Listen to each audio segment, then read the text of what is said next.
We were in a lockdown when we had about 600 cases. Today, when the country has about 7 lakh cases, we are actually asking kids to go out in a congregation and give exams, touch multiple surfaces.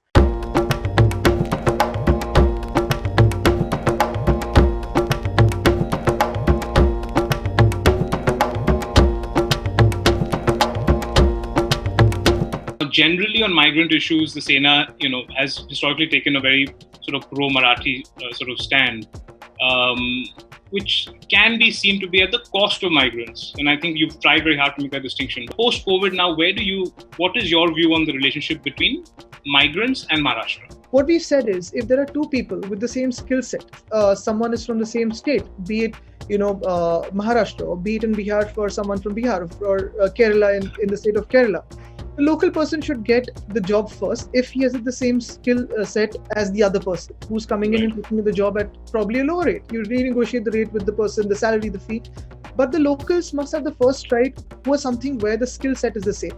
However, if you see in terms of the relationship with migrant labor, in fact, right now, a lot of people were, a little surprised, little shocked of how the state has really supported the migrant labor in Maharashtra, because the CM himself has spent about almost 85 crores from the CM Relief Fund to sponsor their tickets to their home states. And now they're coming back, and we're encouraging them to come back and take up the jobs that, that there is no skill set or there is no other person to work for. What all we're saying is, first, go for the local kids or local people if you have the same skill set. If there is some dearth, then of course, or if there is extra labor needed, extra people needed, then we're open to anyone else.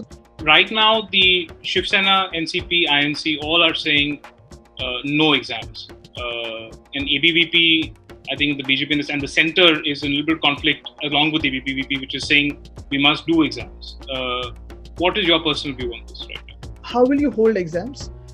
We were in a lockdown when we had about 600 cases. Today, when the country has about 7 lakh cases, we are actually asking kids to go out in a congregation and give exams, touch multiple surfaces.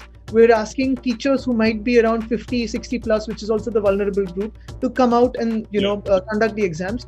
We're asking them to go and correct exams. So all this is going to lead into various multiple congregations of people from different areas. Some of them might be from containment zones, some of them might be from green zones. Again, whether the syllabus is complete or not. And then why did we not hold the exams when we had 600 cases of infection? Why are we doing it when we have 700,000 cases of infection? Whoever feels that today I cannot step out and give an exam, I'm under mental duress, or my area's containment zones, today can get aggregate marks. We were going to give passing marks to everyone, which is aggregate, which is also done through continuous assessment of all the 5 semesters or whatever semesters that they've done in the last 3 years, 2 years of their college life.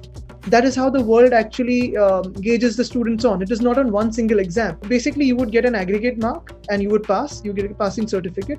However, even after that passing certificate and passing marks on aggregate, if you think that you still want to strive for excellence, we were giving the opportunity, and we still will give the opportunity to all students to give an exam whenever this opens up.